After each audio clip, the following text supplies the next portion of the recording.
자, 이어서 보겠습니다. 자, 이제 실행 방법이죠. 귀속 청산 1단계부터 보겠습니다. 자, 페이지는 401페이지입니다.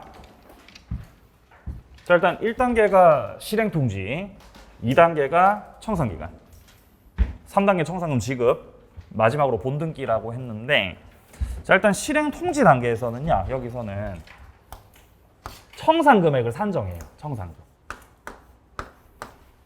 청산 금액을 나름대로 평가해가지고 이거를 통지하게 됩니다.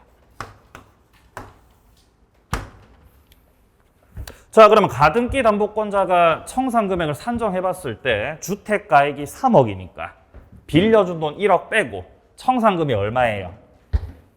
청산금 2억이죠? 그럼 2억이라고 통지하는 거예요. 2억이라고 통지를 하게 된다. 자, 그러면 이때 통지를 누구에게 하느냐? 실행 통지의 상대방. 자, 실행 통지의 상대방은요, 채무자 등입니다. 채무자 등. 당연히 채무자가 포함되고,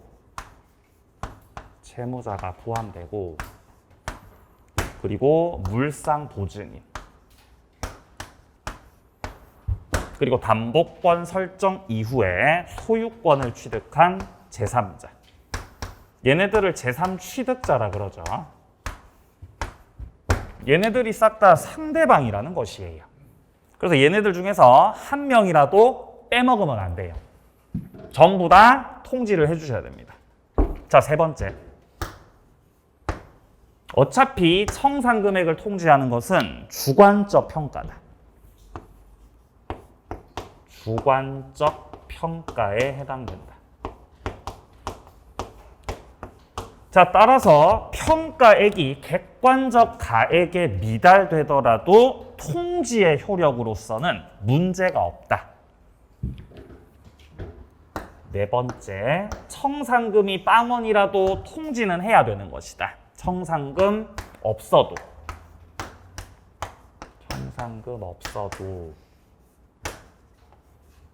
통지를 해, 하지 마라. 통지를 해라. 없어도 통지를 해야 한다.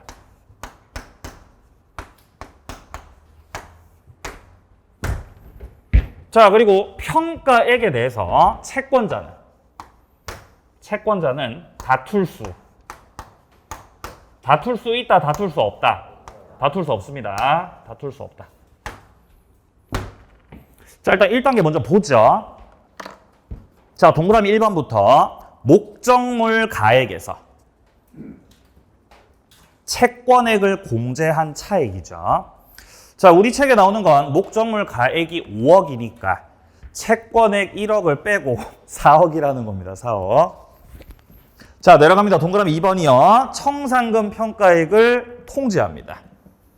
자, 먼저 기억부터입니다. 주관적 평가 액수가 객관적 평가액에 미달하고 있죠. 그럼에도 불구하고 통지의 효력은 있는 거다, 없는 거다? 통지 효력은 있는 거다. A 확인합니다. 유효다. 자, 그리고 내려가서 B입니다. 청산금에 대해서 불만이 있으면은 우리 후순위 저당권자께서 청산기간 내로 2개월 안짝으로 뭐 하면 된다고? 경매 신청하면 되죠. 경매 신청을 해버리면 되는 거죠. 그죠? 아니, 주택이 3억짜리인데 이 가등기 담보권자가 야, 그거 1억짜리 아니야? 1억짜리. 내가 받을 돈도 1억이네. 그러니까 청산금은 빵원입니다. 청산금 빵원.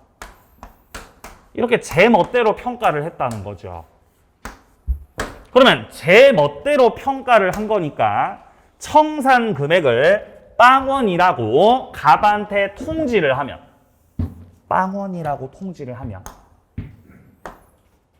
그 통지의 효력이 있는 거 없는 거? 효력 있는 거죠. 이게 유효라고요. 통지가 유효. 왜냐하면 객관적 평가니까 주관적 평가니까 주관적 평가이기 때문이죠.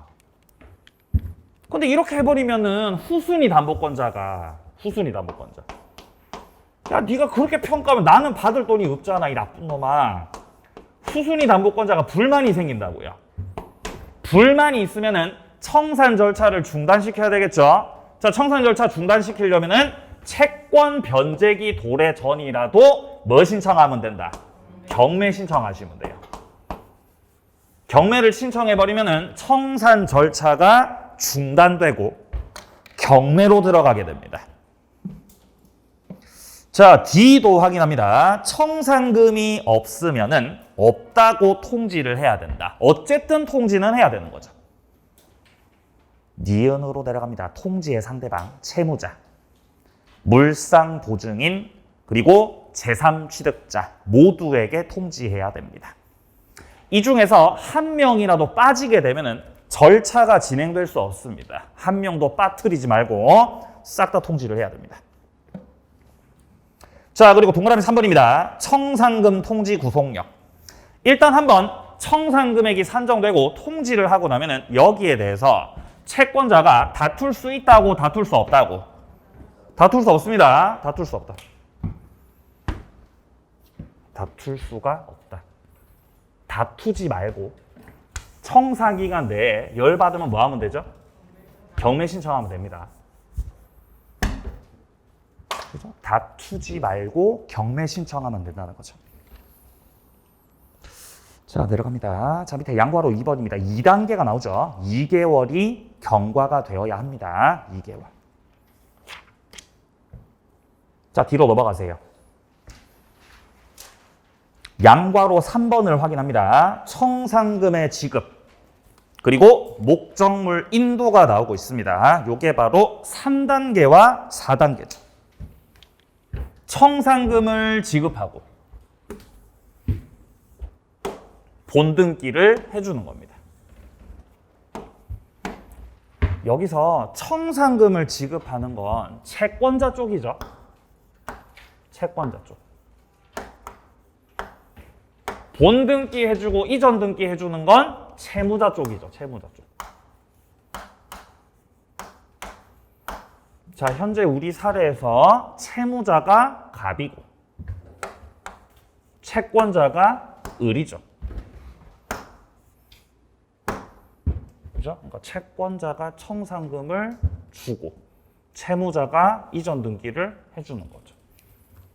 누가 먼저 해야 돼요? 이거 동시행위죠? 네, 맞아요. 동시행위. 동시이행 관계입니다. 따라서 채권자가 청산금을 제대로 안 주시면 채무자는 본등기를 해줘, 본등기 거절해버립니다. 제대로 안 주시면. 자, 근데 주의하실 점은 채권자가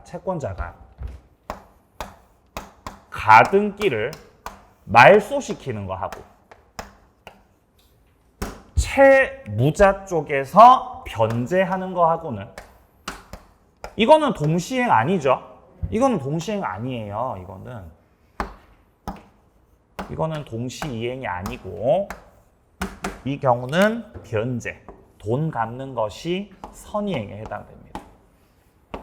선이행 의무예요. 동시이행 관계가 아닙니다. 자, 그래서 먼저 동그라미 1번에서는 첫째 줄에 채권자 측의 청산금의 지급, 그리고 채무자 쪽에서의 목적물 인도, 소유권 이전, 이거는 동시이행 관계가 맞아요. 맞는데 한 장 앞으로 가보세요. 401페이지 밑에 쪽에 401페이지 맨 밑에 보시면은 빈출이라고 돼 있지 않습니까? 자, 여기 채무자 쪽에 채무 변제, 그리고 채권자 쪽에 가등기 말소시키는 것은 동시이행 관계가 아니고 이 경우는 변제가 선이행이다. 확인합니다. 자, 이제 뒤로 넘어가세요. 자, 402페이지에서 양과로 4번 확인합니다. 후순위자 및 제3자 보호입니다.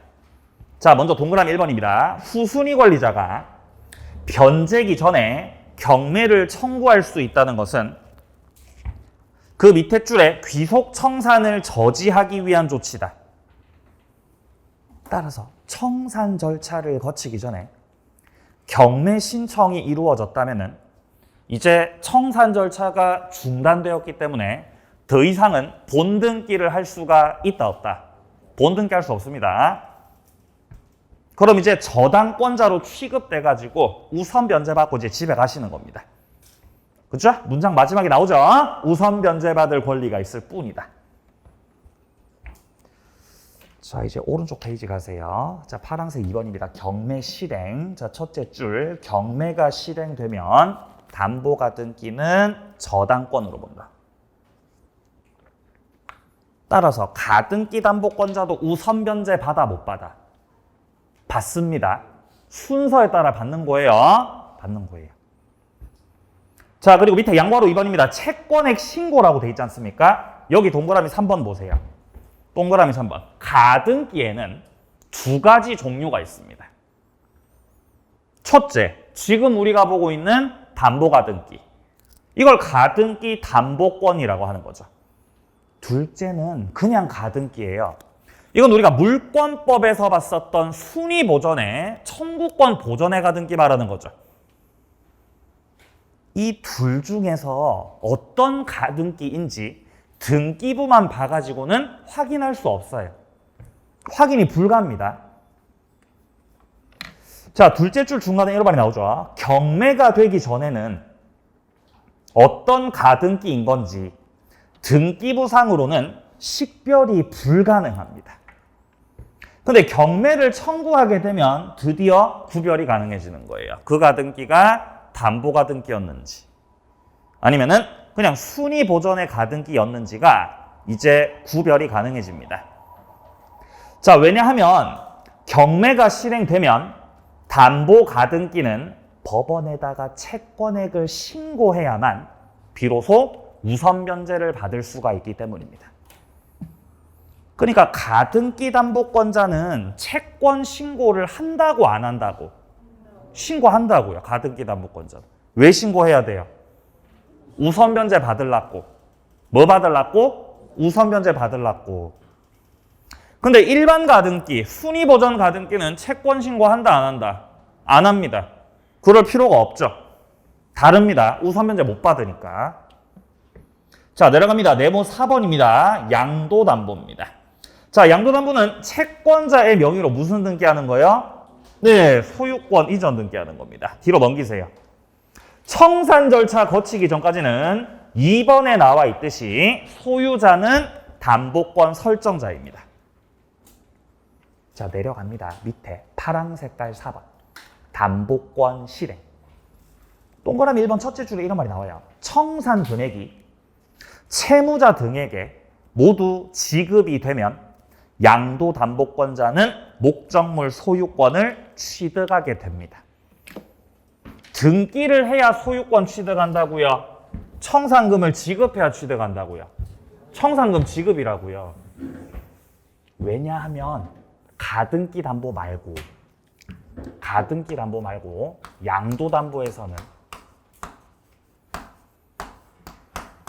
이미 담보권자 명의로 소유권 이전 등기가 격려돼 있는 상태죠.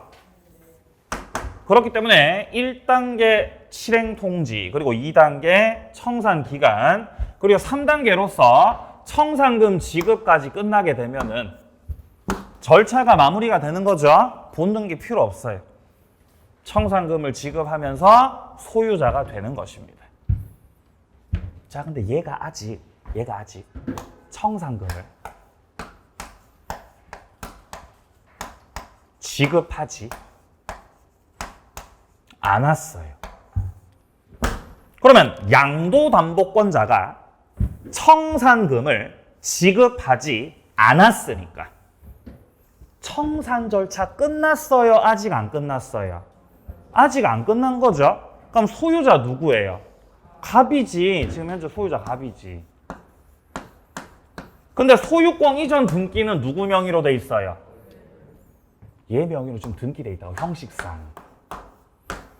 그럼 아직 청산금 지급 안 됐으니까, 청산 절차 아직 안 끝났으니까 소유자는 채무자는 양도담보권자한테 돈 빨리 갚고 변제를 해버리고 담보권 등기에 대해서 말소 청구할 수 있어요, 없어요?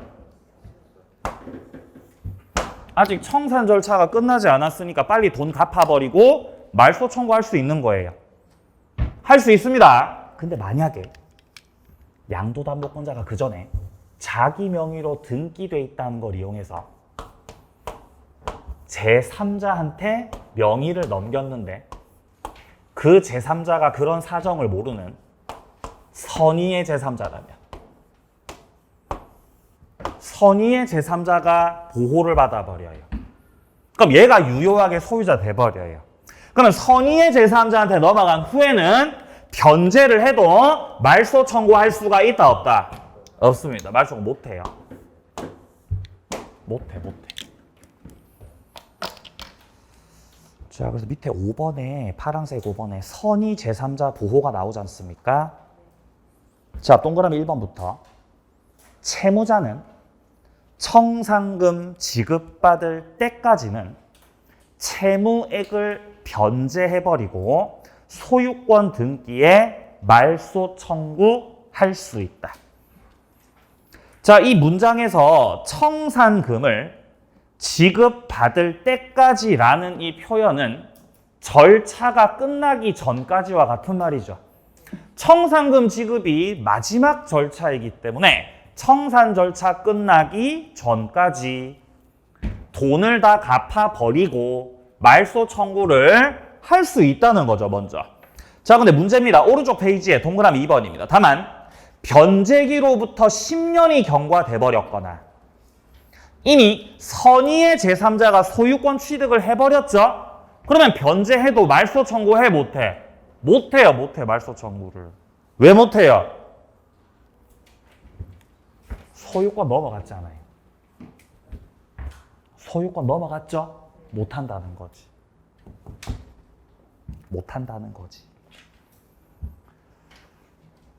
자, 그래서 이거를 한 번 더 반복하고 있는 게 동그라미 4번이에요. 동그라미 4번. 채권자가 청산 절차 없이 선의의 제3자에게 처분을 했던 경우라면은 선의의 제3자께서는 유효하게 소유권을 취득을 해버린다, 이 말이에요. 그러니까 청산 절차도 안 거쳤는데 팔아먹었다는 거잖아요. 선의 제3자 보호받습니다.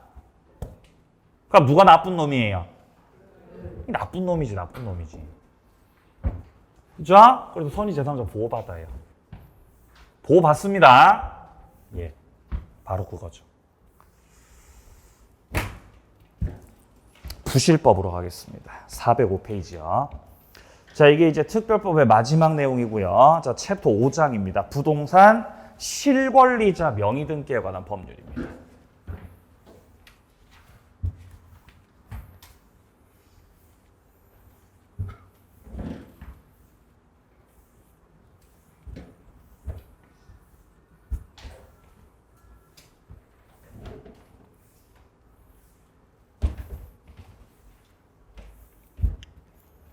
자, 먼저 명의신탁이 무엇이냐? 명의신탁.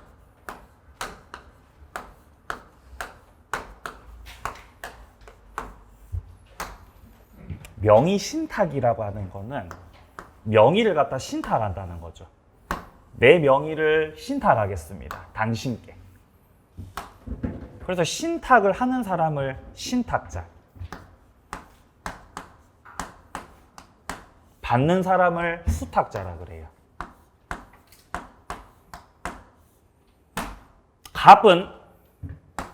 갑은 토지를 갖고 있는데 이 토지가 자기 명의로 등기가 돼 있으면 안 되는 거예요. 그러니까 이 토지의 명의를 다른 사람한테로 옮기고 싶다라는 거죠. 근데 정상적으로 명의를 다른 사람한테로 옮기려면은 뭐 매매를 하든 증여를 하든 뭔가 법률 행위를 해가지고 다른 사람한테 명의를 옮겨야 되죠. 근데 갑은 다른 사람한테 팔기 싫어요. 소유권 넘기기 싫다고. 그냥 명의만 다른 사람 명의로 하고 싶다고. 그죠? 왜냐면 갑은 LH거든요. LH. 그럼 이 땅값이 오를 거라는 걸 알아, 몰라? 알고 있죠. 땅값이 오를 거라는 걸. 오를 거라는 거 알고 있죠? 예. 그럼 남 넘겨야 돼요? 갖고 있어야 돼요? 갖고 있어야 돼, 오를 거니까.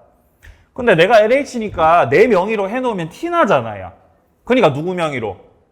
남의 명의로 해놓는 거예요. 이게 명의 신탁이에요. 명의를 신탁하는 거지. 그럼 이런 식으로 명의 신탁에서 다른 사람 명의로 해놓고, 그죠? 다른 사람 명의로 해놓고 숨어가지고 이제 시세 차익을 노리겠다는 거죠? 배 아프잖아요. 냅둬야 돼요? 잡아야 돼요? 이 잡아야 된다고, 이거. 부실법에서 이 명의 신탁을 무효라고 했습니다. 무효. 명의 신탁은 무효로 하고 수탁자 명의 등기도 무효로 한다. 자, 따라서 명의 신탁을 했더라도 누가 소유자다? 신탁자가 소유자다. 이게 기본이에요, 일단. 명의 신탁은 무효고 수탁자 명의의 등기도 무효기 때문에 신탁자가 여전히 소유자다. 이게 명의 신탁의 기본이에요. 자, 그게 일단 어디에 나오냐? 한 장 넘기세요. 407페이지요. 자, 407페이지 와가지고 일단 지금 파랑 색깔 1번에 보시면은 이자간 명의 신탁이라고 되어 있습니다. 밑에는 도해가 나오고요. 자, 갑이 신탁자. 오른쪽에 을이 수탁자. 여기서 중간에 1번하고 2번 보이세요? 일단 명의 신탁은 무효라는 거예요. 명의 신탁 무효예요. 그냥 명의 신탁이란 말이 나오면 그냥 뭐라고 인식하세요? 무효라고 인식하세요. 명의 신탁 미음으로 시작하잖아. 미음으로 시작하죠? 그래서 뭐라고? 무효라고요. 무효. 명의 신탁은. 그러니까 명의 신탁이 무효니까 수탁자 명의로 격려된 등기도 뭐라고? 등기도 무효라고. 자, 여기서 등기가 무효다라는 거는 물권 변동이 되지 않았다는 겁니다, 지금. 그러니까 누가 여전히 소유자? 신탁자 갑이 소유자라는 거지. 따라서 신탁자 갑은 수탁자을 상대로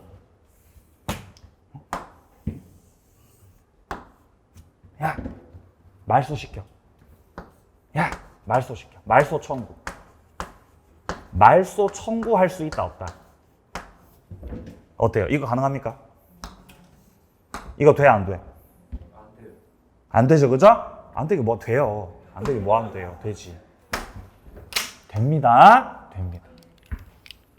아니, 왜 신탁자가 수탁자한테 말소를 청구합니까, 선생님? 지가 명의 옮겨놓고 지가 왜 말소 청구합니까? 그렇게 생각하지 말고 얘가 소유자죠? 그럼 얘 거죠? 말소하라고 할 수 있는 거예요. 누구 거니까? 갑 거니까요. 가능해요. 자, 그러면 신탁자가 수탁자한테 야, 돌려줘, 이제. 돌려주세요. 부당이득. 반환 청구. 이거는 돼, 안 돼? 가능합니까? 가능하죠. 명의신탁은 반사회적 법률행위 아닙니다. 사회질서에 반하는 거 아니에요. 돌려달라고 할 수 있는 거지.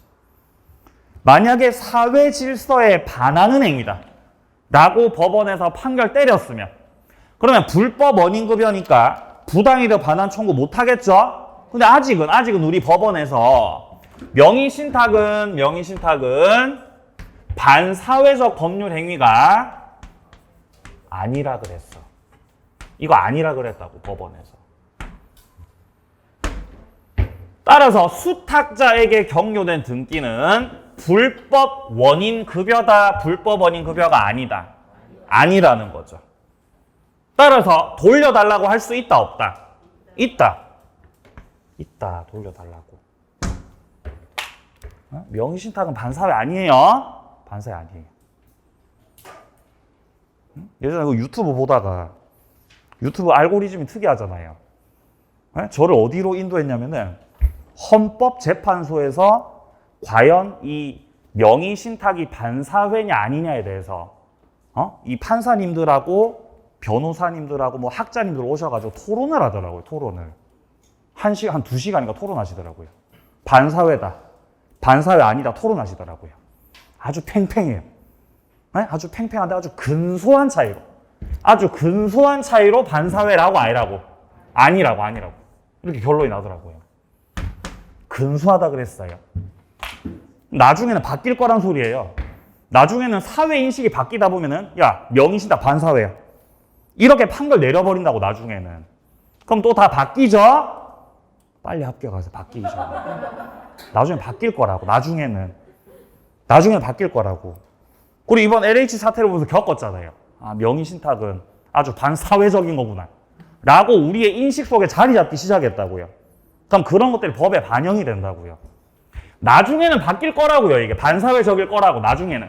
근데 지금은 아니에요. 지금은 아니라고. 따라서 돌려달라고 할 수 있다 없다? 있다고. 돌려달라고 할 수 있다고. 자, 근데 문제는 을이 이거를 팔아버릴 수 있거든. 그 전에. 매매 계약 해버리고 제3자에게 명의를 넘겨버릴 수 있거든. 이때 제3자는 그 제3자가 선이든 악이든 불문하고 유효하게 소유권을 취득하게 됩니다. 따라서 명의신탁에 있어서의 제3자가 무적입니다. 선악불문하고 보호받아요. 따라서 신탁자는 선의의 제3자에게 대항할 수 있다 없다? 대항할 수 없는 거지, 선의 제3자한테. 그러면 신탁자는 악의의 제3자에게는 대항할 수 없는 거지. 선의 제3자한테도 대항할 수 없고 악의 제3자한테도 대항 못하는 거죠? 선악불문하고 보호받으니까요. 이겁니다. 자, 일단 내려가세요. 양괄호 1번 봅니다. 명의신탁은 무효다. 밑에 단락 보세요. 신탁자는 명의신탁 약정의 해지를 원인으로 수탁자에게 이전 등기 청구할 수는 없습니다. 이전 등기를 청구하려면은 진정 명의 회복을 원인으로 청구하든지 아니면 소유권에 기해서 청구해야 돼요. 한 번 더 말씀드립니다. 신탁자가 수탁자에게, 물론 제3자한테 팔아먹기 전이겠죠. 제3자한테 팔아먹기 전일 거예요. 신탁자가 수탁자한테 야! 등기 이전시켜. 이전 등기 청구하려면 이거 하고 싶으면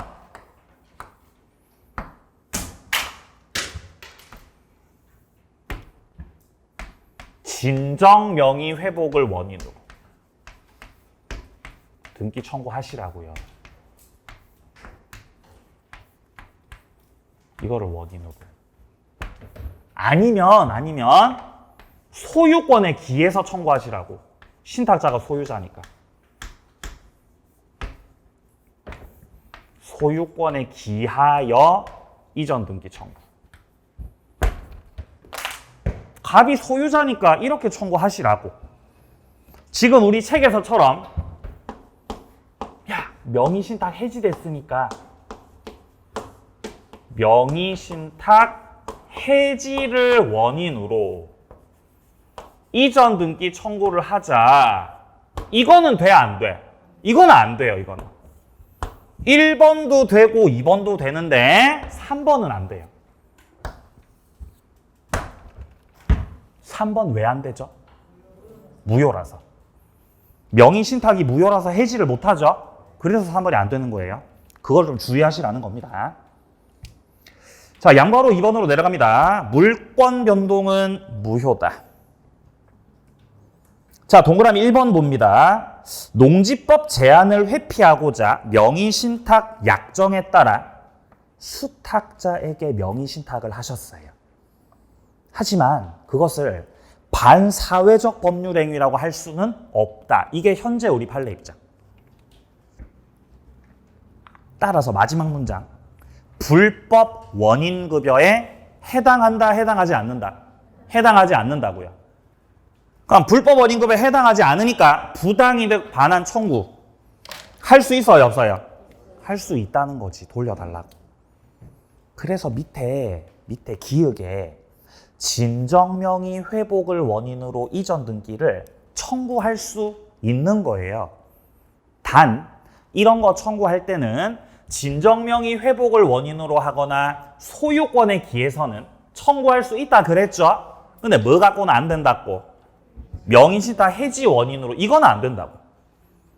왜 안 된다고? 무효라서 안 된다고. 니은에 나오죠?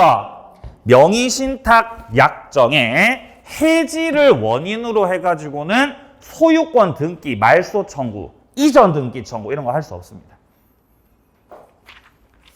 자, 넘깁니다. 자, 양괄호 3번 확인하세요. 제3자 보호. 부실법에서 제3자는 무적이에요. 부실법 제3자는 무조건 다 보호받아요. 선이든 악이든. 무적이라는 거지, 무적. 그러니까 제3자한테 까치면 안 돼요. 자, 동그라미 2번에 수탁자와 새롭게 거래를 한 제3자가 선이든 악이든 관계없습니다. 유효하게 소유권 취득을 하게 된다. 자, 명의신탁의 기본적인 효력의 내용이었습니다. 자, 다시 앞으로 돌아오세요. 406페이지. 자, 406페이지로 오셔가지고요. 지금 현재 페이지에서 파랑 색깔 2번하고 3번을 볼 겁니다. 자, 먼저 파랑 색깔 2번 같은 경우는 명의신탁, 이것이 적용되지 않는 것. 부실법 적용 배제입니다. 적용이 배제되고 부실법에서 말하는 명의신탁이 아닌 것들입니다. 그게 지금 세 가지예요, 세 가지. 자, 첫 번째가 지금 양괄호 1번과 2번에 양도담보권과 가등기 담보권입니다. 이거는 명의신탁 아니라는 거죠. 이 법 제재 대상이 아니라는 거죠. 적용이 된다고 적용이 배제가 된다고. 적용 배제돼요. 자, 그리고 양괄호 3번에 신탁법상의 신탁. 양괄호 4번에 상호 명의신탁. 자, 그래서 가등기 담보.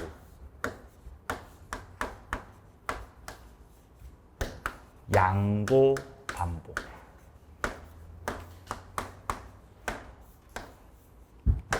신탁법상 신탁. 그리고 상호명의 신탁. 이거를 구분 소유적 공유 관계라고 해요.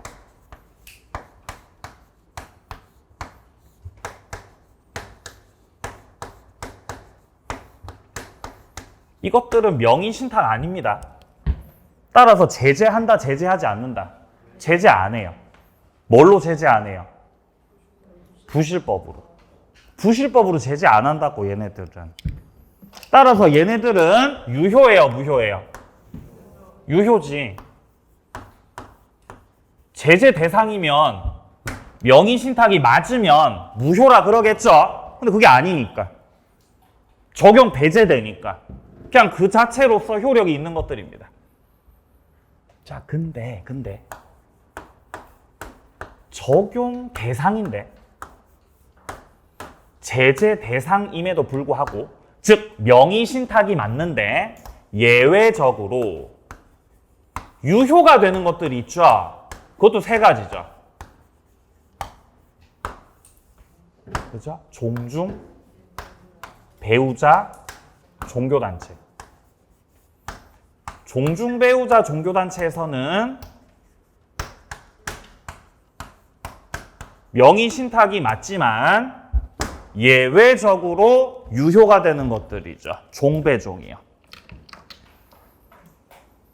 자, 그래서 이것들은 특례입니다. 지금 밑에 파란 색깔 3번에서 나오고 있죠. 종중, 배우자, 종교단체 특례입니다. 자, 양괄호 1번에 나오듯이 종중, 배우자, 종교단체 간의 명의신탁은 세금 포탈 목적이 없다면은 유효입니다. 유효. 그리고 여기서의 배우자는 사실혼 배우자, 법률혼 배우자. 법률혼 배우자입니다. 혼인신고 했어요? 안 했어요? 했죠. 혼인신고 해야 유효해요. 혼인신고 해요. 그래서 양괄호 2번에 보시면 사실혼 배우자, 명의신탁은 무효라는 거지, 무효. 사실혼 배우자 간에 혼인하면 혼인한 때부터 유효한 명의신탁이 되는 거예요. 그죠? 혼인한 때부터.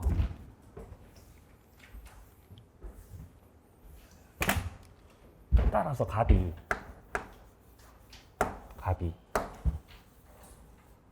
여자친구 명의로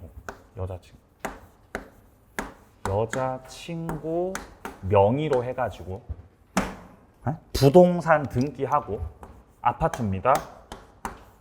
여기서 명의신탁을 했다는 거지. 명의신탁을.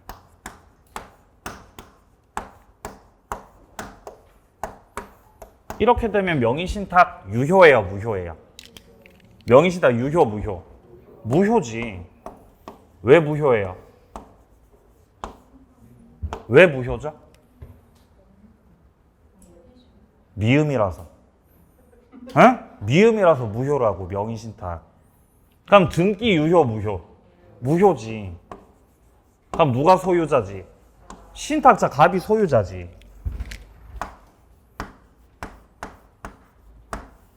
말소 청구할 수 있죠?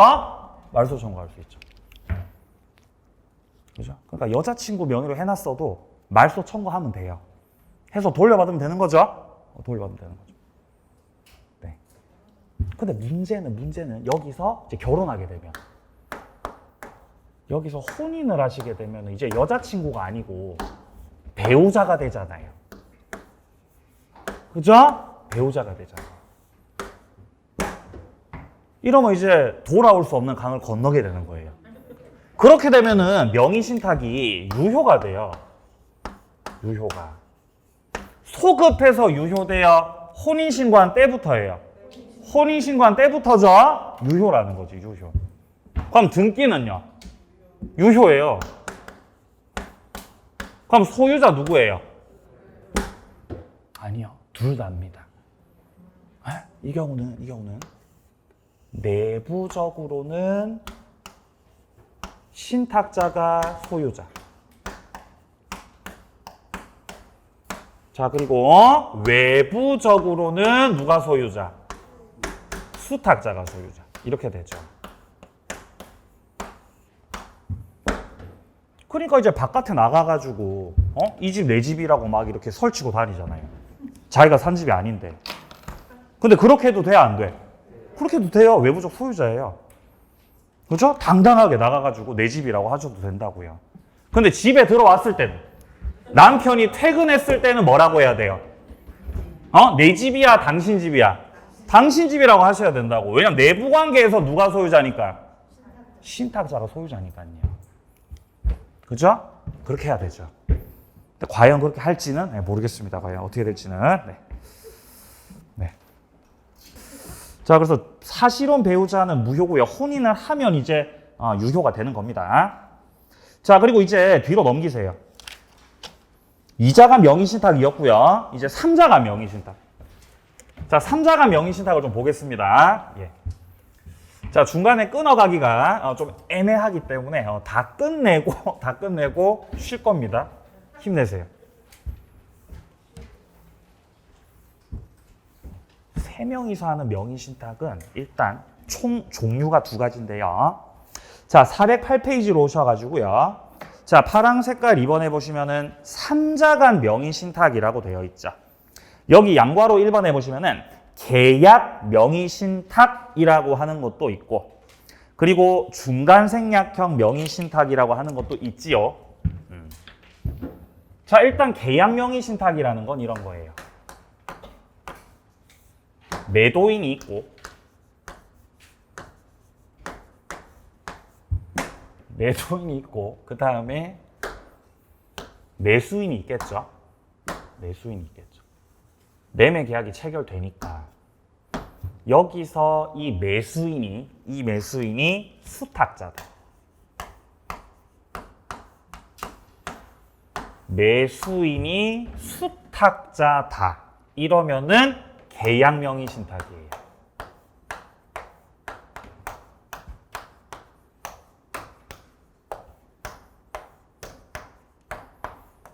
매수인이 수탁자다. 이러면은 위임형 명의 신탁이에요. 계약 명의 신탁이라고 해도 되고 위임형 명의 신탁이라고 하셔도 돼요. 자, 근데 반면에 매도인이 있고 매수인이 있는데 이때 수탁자가 매수인이 아니고 신탁자가 매수인이면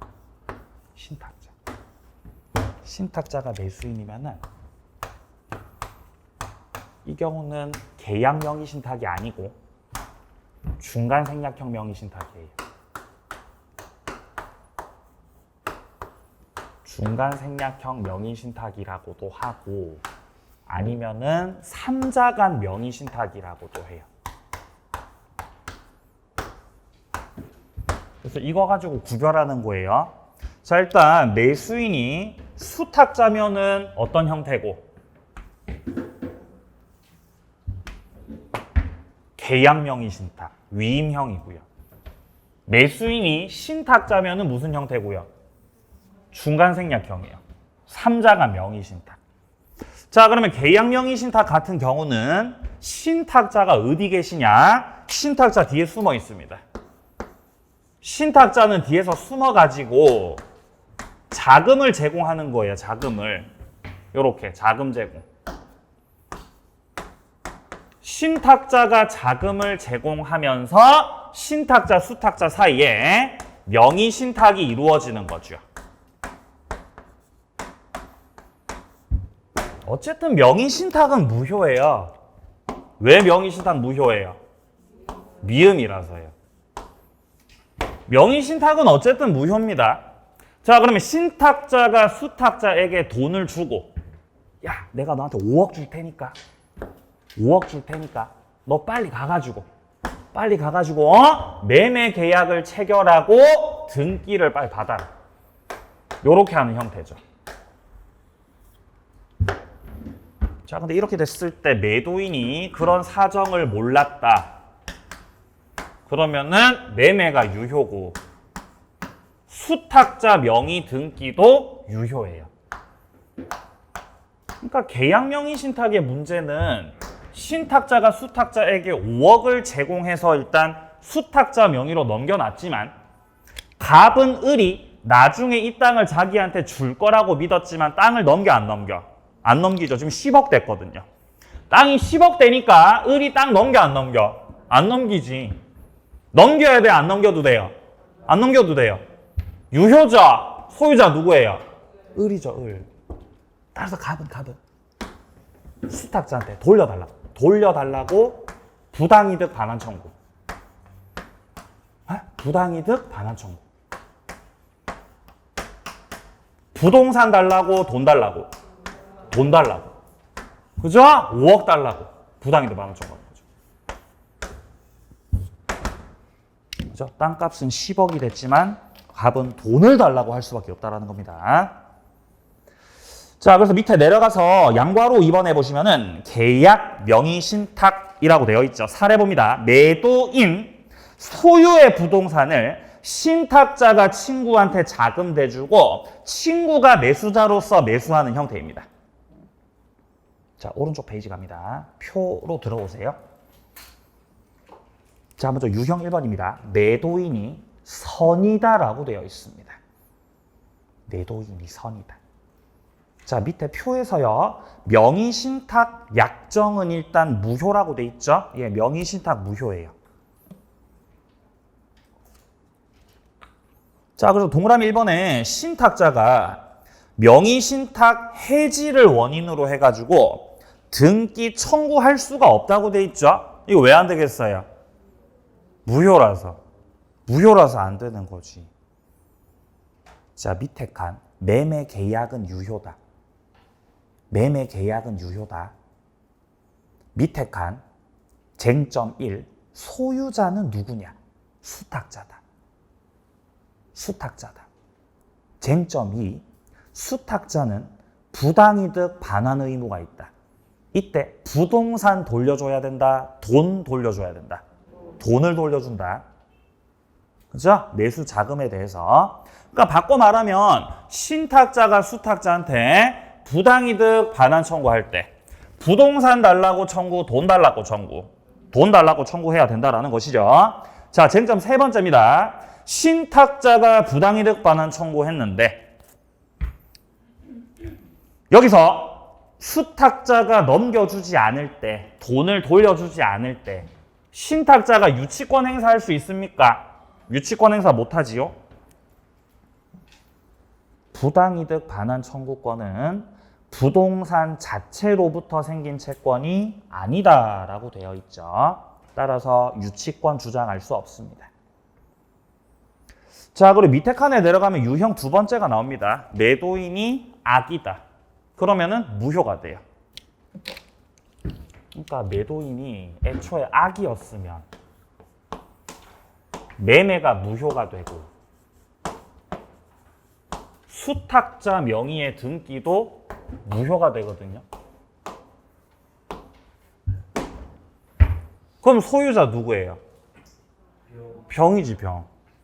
맞나요? 매도인이 악이면 그렇다는 거지.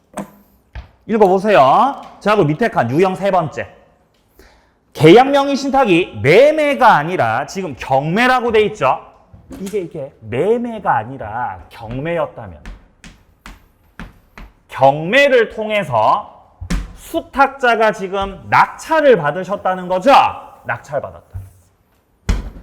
그러면 얘가 낙찰을 받았으니까 이 경우는 얘가 판 게 아니라 팔린 거기 때문에 이 경우는 선악을 따질 필요가 없습니다. 선악을 불문하고 그냥 유효예요. 유효.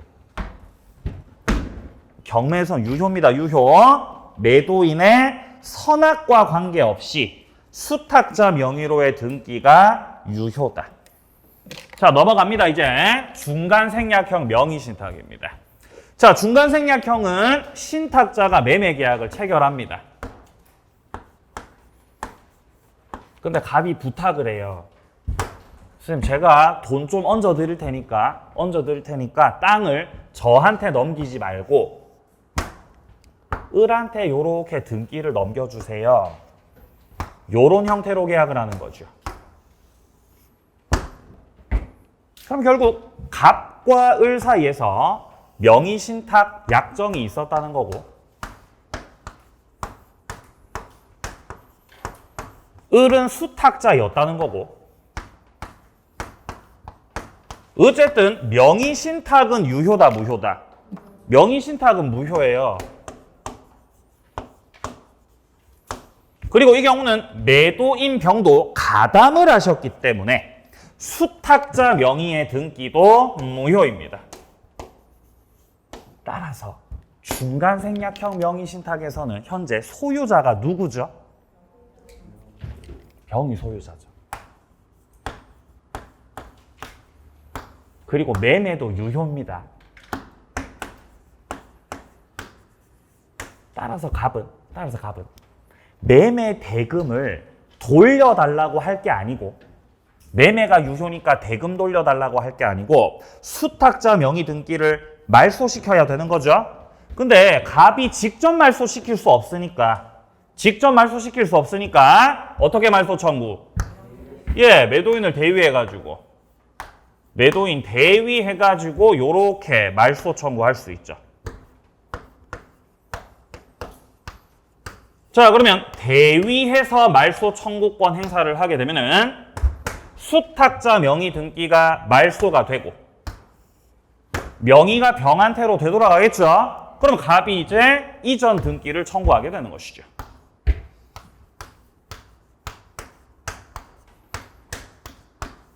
그러면은 갑이 소유자가 돼버리는 것이죠. 이게 중간생략형입니다. 자, 밑에 내려가서 동그라미 1번부터 확인합니다. 명의 신탁은 무효다. 동그라미 2번. 매도인 병에서 수탁자 을에게 등기가 격려되었었죠. 이 등기 무효다. 따라서 기억. 소유자는 누구다? 병이다.